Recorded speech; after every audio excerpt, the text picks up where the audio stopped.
معزز سامعین کرام، السلام علیکم ورحمۃ اللہ تعالی وبرکاتہ۔ نحمده ونصلي على رسوله الكريم، اما بعد، اعوذ باللہ من الشیطان الرجیم، بسم اللہ الرحمن الرحیم۔ اهدنا الصراط المستقیم، صدق اللہ العظیم۔ درود پاک پڑھ لیجیے۔ اللہم صل علی سیدنا شفیعنا و مولانا محمد معاذ الجود والکرم وآلہ الکرام وابنہ الکریم مبارک وسلم صلاۃ وسلاما علیک یا رسول اللہ صلی اللہ تعالی علیہ وسلم۔ قدس شریف کی فاتحہ میں تقریباً 17 یا 18 منٹ باقی ہیں۔ کچھ دیر اور اعلیٰ حضرت رضی اللہ تبارک و تعالی عنہ کی سیرت کے حوالے سے آپ کے سامنے کچھ باتیں رکھتا ہوں۔ حدیث مبارکہ کے اندر ہے الایمان بین الخوف والرجاء، کہ ایمان امید اور خوف کے درمیان کا نام ہے۔ مطلب یہ کہ بندہ اللہ جل جلالہ وعم نوالہ سے ڈرتا بھی رہے اور اس کی رحمت سے امید بھی لگائے رہے۔ جب گناہ کا موقع آئے تو اللہ کا خوف دل میں رس بس جائے، اور جب کسی پریشانی میں گرفتار ہو یا کوئی گناہ سرزد ہی ہو جائے تو پھر اللہ کی بارگاہ میں توبہ اور استغفار کرے اور امید رکھے کہ اللہ غفور الرحیم ہے، اللہ بخشنے والا مہربان ہے، اللہ بخش دے گا، کریم ہے، کرم کرے گا۔ اعلیٰ حضرت رضی اللہ تبارک و تعالیٰ عنہ کی ہم سیرت کو جب دیکھتے ہیں تو ان کے اندر بھی یہ دو باتیں کمال درجے کو پائی جاتی ہے۔ اعلیٰ حضرت کے دل میں خوف خدا بھی اتنا ہے اور اللہ رب العزت کی رحمت پہ بھروسہ بھی اتنا ہے۔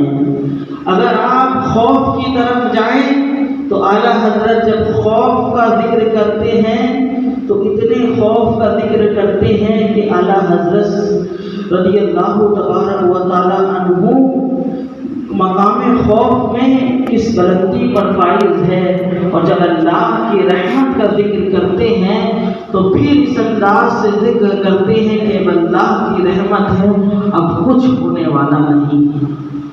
قیامت کا ذکر اعلیٰ حضرت رضی اللہ تبارک و تعالی عنہ کرتے ہیں تو یوں کرتے ہیں اشعار میں کہ راہ پرخار ہے کیا ہونا ہے، راہ پرخار ہے کیا ہونا ہے، پاؤ افگار ہے کیا ہونا ہے۔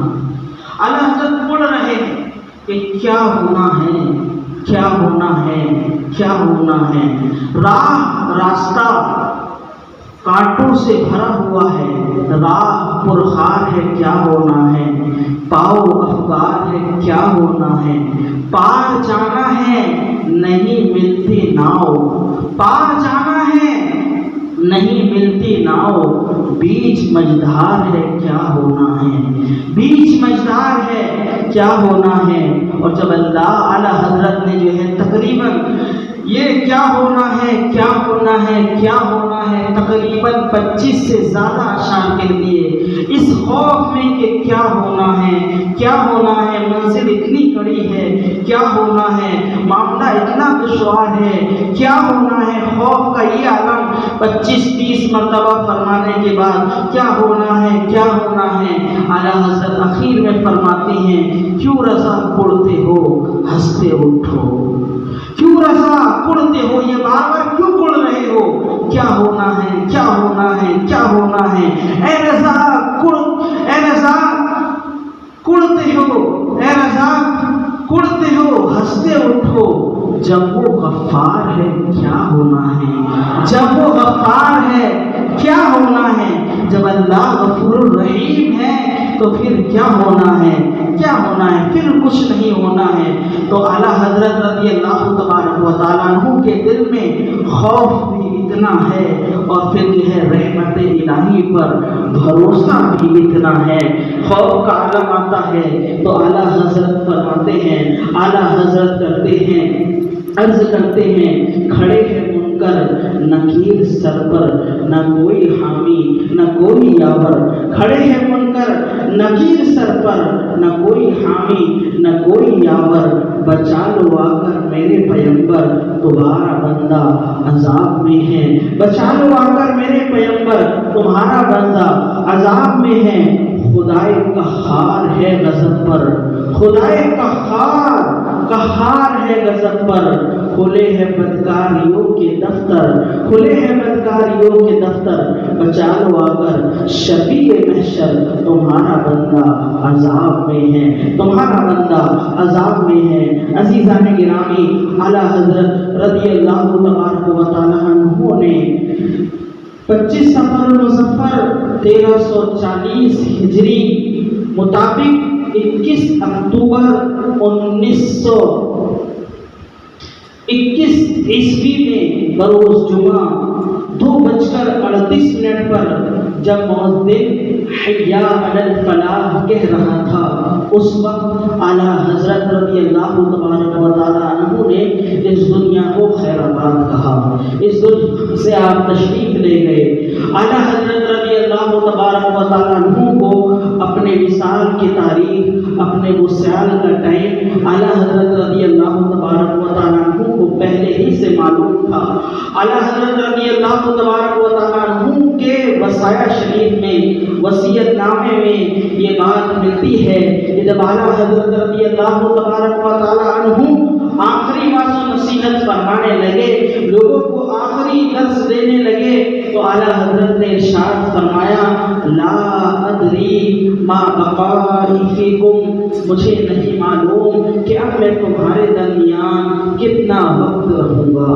لا ادری ما بقائی فیکم، اب مجھے نہیں معلوم کہ میں تمہارے درمیان کتنا رہوں گا۔ اگر اللہ رب العزت قادر مطلق ہے، اگر وہ چاہیں تو ایسی 1000 مجلسیں ہوں اور میں آپ کو سناتا رہوں اور آپ سنتے رہیں، لیکن بظاہر اب اس کی امید نہیں لگتی ہے، بظاہر اب اس کی امید نہیں لگتی ہے۔ میں 14.25 برس کی عمر سے میں تم کو یہی سمجھاتا آیا، اب پھر آخری وقت میں یہی سمجھا رہا ہوں کہ تم مصطفیٰ کریم صلی اللہ تعالیٰ علیہ وسلم کی بھولی بھیڑیں ہو، اور بھیڑیے تمہارے چاروں طرف لگے ہوئے ہیں اور تمہارے ایمان پر ڈاکہ ڈالنے کے لیے تلے ہوئے ہیں، رافضی ہوئے، قادیانی ہوئے، دیوبندی ہوئے، چکڑاوی ہوئے، یہ سب فرقہ باطلہ تمہارے ایمان اور عقیدے پر ڈاکہ ڈالنے کے لیے تلے ہوئے ہیں۔ تو اعلیٰ حضرت وصیت فرماتے ہیں کہ تم ہمیشہ مصطفیٰ جان رحمت صلی اللہ تعالی علیہ وسلم سے سچی محبت رکھنا اور ان کے گستاخوں سے ہمیشہ دور و نفور رہنا، اللہ و رسول کے جو دوست ہیں ان سے محبت کرنا اور ان کی بارگاہ کے جو گستاخ ہیں ان سے الگ رہنا۔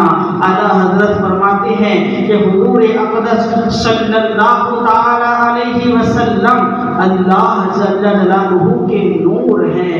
حضور سے صحابہ روشن ہوئے، صحابہ سے تابعین روشن ہوئے، تابعین سے تابعین روشن ہوئے، تابعین سے ائمہ مجتہدین روشن ہوئے اور ان سے ہم روشن ہوئے۔ اب میں یہ کہتا ہوں کہ یہ نور مجھ سے لے لو، اب تمہیں اس کی ضرورت ہے۔ اعلیٰ حضرت فرماتے ہیں کہ نور مجھ سے لے لو، اب تمہیں اس کی ضرورت ہے۔ وہ نور کیا ہے؟ وہ نور یہ ہے کہ جسے بھی اللہ و رسول کی شان میں ادنا توہین کرنے والا پاؤ، پھر وہ تمہارا کیسا ہی پیارا ہو اس سے الگ ہو جاؤ۔ جسے بھی اللہ و رسول کی شان میں ادنا گستاخ پاؤ، پھر وہ تمہارا کیسا ہی معظم کیوں نہ ہو، پھر وہ تمہارا کیسا ہی بزرگ کیوں نہ ہو، اسے اپنے سے دودھ سے مکھی کی طرح نکال کر پھینک دو، اسے اپنے سے دودھ سے مکھی کی طرح نکال کر پھینک دو۔ میں بچپن سے یہی باتیں بتاتا ہوا آیا، اب آخری وقت میں پھر یہی باتیں بتا رہا ہوں، اب قبر سے اٹھ کر دوبارہ بتانے نہیں آؤں گا۔ جس نے اس کو مانا اس کے لیے نور و نجات ہے، اور جس نے اس کو نہیں مانا اس کے لیے ظلمت و ہلاکت ہے، اس کے لیے ظلمت و ہلاکت ہے۔ یہ امام اہل سنت رضی اللہ تبارک و تعالیٰ عنہ نے اپنے حاضرین میں موجود لوگوں کو یہ ارشاد فرمایا، اور یہ بھی ارشاد فرمایا کہ جو یہاں پر حاضر ہے ان پر لازم ہے کہ جو یہاں پر موجود نہیں ہے وہ ان لوگوں کو بتا دے، ان لوگوں کو بتا دے کہ میں نے کیا کہا ہے۔ میرا دین و مذہب میری کتب سے، میری کتابوں سے ظاہر ہے، میری کتابوں سے ظاہر ہے، اور اس پر عمل کرنا ہر فرض سے اہم فرض ہے، ہر فرض سے اہم فرض ہے۔ یہ وصیت اعلیٰ حضرت رضی اللہ تبارک و تعالیٰ عنہ نے ارشاد فرمائی، اور پھر اس کے بعد اپنے شہزادگان سے ارشاد فرمایا، حجت الاسلام سے ارشاد فرمایا، حضور مفتی اعظم ہند سے ارشاد فرمایا، اور مصطفیٰ اور حضرت علامہ حسنین رضا خان صاحب سے ارشاد فرمایا کہ ہمارے اس خاندان میں تقریباً 90 سال سے اس گھرانے سے فتوے جاری ہو رہے ہیں، فتوے جاری ہو رہے ہیں، 90 سال سے اس گھرانے سے فتوے جاری ہو رہے ہیں۔ پہلے میرے جد امجد رضی اللہ تبارک و تعالیٰ عنہ اس کام کو انجام دیتے رہے، اس کے بعد میرے والد ماجد علامہ نبی علی خان رحمت اللہ تعالیٰ علیہ اس کام کو انجام دیتے رہے، اور 14 برس کی عمر سے میں اس کام کو مسلسل انجام دے رہا ہوں، انجام دے رہا ہوں۔ اب میرے بعد حجت الاسلام حامد رضا اور مصطفیٰ رضا اور حسنین رضا، تم تینوں مل کر اس کام کو جو ہے آگے بڑھانا، اس کام کو آگے بڑھانا، مل کر یہ کام کرنا۔ انشاءاللہ اللہ رب العزت چاہے گا تو اللہ کی طرف سے تمہاری مدد ہوگی، تمہیں کوئی رکاوٹیں نہیں آئیں گی، تم اسی طریقے سے اس کام کو انجام دیتے رہنا۔ عزیزان گرامی، اعلیٰ حضرت رضی اللہ تبارک و تعالیٰ عنہ کی تاریخ وصال کا دن ہے۔ اعلیٰ حضرت رضی اللہ تبارک و تعالیٰ عنہ بستر علالت پر موجود ہے۔ اعلیٰ حضرت پوچھتے ہیں ٹائم کیا ہوا؟ اعلیٰ حضرت نے جب ٹائم پوچھا تو اس وقت 2:04 باقی تھے، 2:04 باقی تھے۔ اعلیٰ حضرت کی وصال سے کچھ پہلے کا یہ واقعہ، 2:04 باقی تھے، 2:38 پر وصال ہوا۔ اب آپ اندازہ لگا لیں چھوڑنے کتنے منٹ باقی تھے۔ عزیزان گرامی، اس کے بعد اعلیٰ حضرت نے ارشاد فرمایا گھڑی کو سامنے رکھ دو، گھڑی سامنے رکھی گئی۔ اعلیٰ حضرت رضی اللہ تبارک و تعالیٰ عنہ دیکھ رہے ہیں، پھر ارشاد فرمایا حجت الاسلام سے، حجت الاسلام وضو کر کر آؤ، وضو کر کر آؤ۔ عزیزان گرامی، اعلیٰ حضرت نے وصیت فرمائی کہ جو ہے میری نماز جنازہ فلاں پڑھائے اور اس طریقے سے کیا جائے، میری وجہ سے نماز جمعہ میں تاخیر نہ ہو، میری وجہ سے نماز جمعہ میں تاخیر نہ ہو، اور تمام کام جو ہے سنت کے مطابق ادا کیے جائے، تمام کام سنت کے مطابق ادا کیے جائے۔ جب کچھ منٹ باقی تھا تو اعلیٰ حضرت نے مصطفیٰ رضا خان یعنی اپنے چھوٹے شہزادے سے فرمایا تم بیٹھے کیا کر رہے ہو؟ لاؤ قرآن عظیم لاؤ اور سورہ یاسین شریف کی اور سورہ رات شریف کی تلاوت کرو۔ عزیزان گرامی، اسی لمحات میں جو ہے علماء نے لکھا ہے کہ ایک سید صاحب ایک ڈاکٹر صاحب کو لائے ہیں، کچھ منٹ وصال میں باقی ہے، ان کے ساتھ جو ہے چند لوگ بھی آئے ہیں، اعلیٰ حضرت کے حجرے میں داخل ہوئے، ان لوگوں نے سلام کیا، اعلیٰ حضرت نے سلام کا جواب ارشاد فرمایا اور ان سید صاحب سے دونوں ہاتھ بڑھا کر مصافحہ فرمایا، دونوں ہاتھ بڑھا کر مصافحہ فرمایا۔ کیا شان ہے مجدد کی۔ عزیزان گرامی، اعلیٰ حضرت رضی اللہ تبارک و تعالیٰ عنہ اب حضور مفتی اعظم ہند سورہ یاسین شریف کی تلاوت کر رہے ہیں، سورہ رات شریف کی تلاوت کر رہے ہیں۔ اعلیٰ حضرت رضی اللہ تبارک و تعالیٰ عنہ پورے غور کے ساتھ، پورے جو ہے اطمینان کے ساتھ جو ہے تلاوت کو سن رہے ہیں۔ علماء لکھتے ہیں کہ مفتی اعظم ہند رضی اللہ تبارک و تعالیٰ عنہ کے پڑھنے میں کہیں زیر و زبر کی غلطی ہوئی، زبان کی سبقت کی بنیاد پر، یا اعلیٰ حضرت کو سننے میں برابر کوئی آیت نہیں آئی تو اعلیٰ حضرت نے اس آیت کو تلاوت کر کے ارشاد فرمایا، تلاوت کر کے بتایا۔ یہ مفتی اعظم ہند تلاوت فرما رہے ہیں۔ امام احمد رضا خان رضی اللہ تعالیٰ عنہ کا آخری وقت ہے، آپ تلاوت کر کے بتا رہے ہیں۔ عزیزان گرامی، وہ سید صاحب جو آئے تھے تو اس وقت اعلیٰ حضرت رضی اللہ تبارک و تعالیٰ عنہ اپنے قادر مطلق کے جو ہے اس میں لگے ہوئے تھے۔ موت کا جو وقت ہوتا ہے وہ بہت کٹھن ہوتا ہے، وہ بہت کٹھن ہوتا ہے، لیکن اعلیٰ حضرت رضی اللہ تبارک و تعالیٰ عنہ کی شان کو دیکھیے، شان کو دیکھیے۔ جب 2:38 ہوئے تو اعلیٰ حضرت رضی اللہ تبارک و تعالیٰ عنہ نے 2:38 سے پہلے ہی وہ دعائیں جو سفر کے لیے پڑھی جاتی ہے مکمل اطمینان و سکون کے ساتھ پوری دعاؤں کو آپ نے پڑھا، پوری دعاؤں کو آپ نے پڑھا۔ پھر اس کے بعد جو ہے کلمہ طیبہ لا الہ الا اللہ محمد رسول اللہ صلی اللہ تعالی علیہ وسلم پڑھا۔ جب ذکر کرنے کے بعد اب جسم کے اندر جو ہے کوئی طاقت نہ رہی، اب جب جو ہے سینے پر آیا اس کے بعد لوگوں نے کیا دیکھا، اب ذکر جو ہے ختم ہوا تو اس کے بعد جو ہے ایک نور جو ہے اعلیٰ حضرت کی پیشانی میں چمکا۔ وہ نور کے چمکنے کے بعد ہی وہ جانے بہار دنیا سے رخصت ہو گئی۔ انا للہ و انا الیہ راجعون۔ 2:38 پر جمعہ کے دن مؤذن نے جب حی علی الفلاح کہا، ادھر امام اہل سنت رضی اللہ تبارک و تعالی عنہ نے اس دار فانی سے جو ہے کوچ فرما لیا۔ ہزاروں کتابیں لکھنے کے بعد، ہزاروں جواب لکھنے کے بعد، امام اہل سنت نے دین و سنیت کا اتنا کام کرنے کے بعد اس دائی اجل کو لبیک کہہ دیا۔ عزیزان گرامی، جمعہ کا دن تھا، 25 صفر تھا۔ اسی وقت میں، اسی ٹائم میں بیت المقدس کے ایک شامی بزرگ وہاں پر جو ہے خواب دیکھ رہے ہیں۔ کیا خواب دیکھتے ہیں کہ نبی کریم صلی اللہ تعالی علیہ وسلم کی مجلس ہے، نبی کریم صلی اللہ تعالی علیہ وسلم کی مجلس ہے، صحابہ کرام بیٹھے ہوئے ہیں، ایسا لگ رہا ہے کہ کسی کا انتظار ہو رہا ہے، ایسا لگ رہا ہے کسی کا انتظار ہے، محفل میں کچھ خاموشی چھائی ہوئی ہے۔ وہ سامع بزرگ کہتے ہیں، میں نے عرض کی فدا کا ابی و امی یا رسول اللہ، میرے ماں باپ آپ پر قربان ہو یا رسول اللہ، کس کا انتظار ہو رہا ہے، کس کا انتظار ہو رہا ہے؟